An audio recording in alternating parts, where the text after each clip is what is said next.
लीगी रहनुमा शाहिद खाकान अब्बासी कहते हैं कि वॉल स्ट्रीट जर्नल की रिपोर्ट के मुताबिक हुकूमत ने सिक्योरिटी का सौदा करके IMF से कर्ज लिया।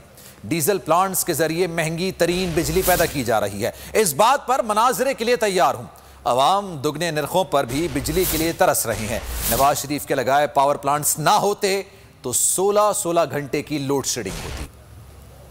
आज वॉल स्ट्रीट जर्नल में रिपोर्ट आई है कि हमने सिक्योरिटी के सौदे करके IMF से कर्जा लिया है। हमने अमरीकनों को बेस देकर IMF से कर्जा लिया है। नवाज शरीफ अपने आखिरी महीने में, यही महीना था जून का, 0 लोड शेडिंग थी पाकिस्तान में, 0। और अभी कुछ प्लांट ऑनलाइन नहीं आए। स्टेट बैंक कह रहा है कि नवाज शरीफ के जाने के बाद जो 3 साल हैं उसमें नवाज शरीफ ने सिर्फ LNG के प्लांट्स के जरिए 234 अरब मुल्क बचाया। आज जो बिजली बन रही है उसमें से आधी नवाज शरीफ की लगाई हुई। अगर हम वो बिजली ना लगाते आज 16 घंटे की लोड शेडिंग पाकिस्तान में थी। अफसोस इस बात का है कि मुल्क के हुक्मरान बेपरवाह इन मामला से। मेरी इनसे गुजारिश है, इन वजीरों से, बशीरों से, आने से झूठ बोलने से पहले बयान मिला लिया करें। एक कोई और झूठ बोलता है, एक कोई और झूठ बोलता है।